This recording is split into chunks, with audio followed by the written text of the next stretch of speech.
கோவை மாநகர் கிழக்கு மாவட்ட திமுக பொறுப்பாளரும் முன்னாள் சட்டமன்ற உறுப்பினருமான கார்த்திக் அவர்கள் 75வது வார்டு நஞ்சுண்டாபுரம் பகுதியில் வசிக்கும் பொதுமக்களை நேரில் சென்று சந்தித்து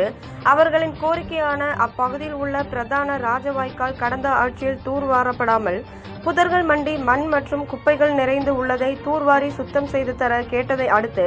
சம்பந்தப்பட்ட துறை அதிகாரிகளிடம் இது பற்றி தெரிவித்து அவற்றை நிறைவேற்ற முயற்சிப்பதாக உறுதி கூறினார்.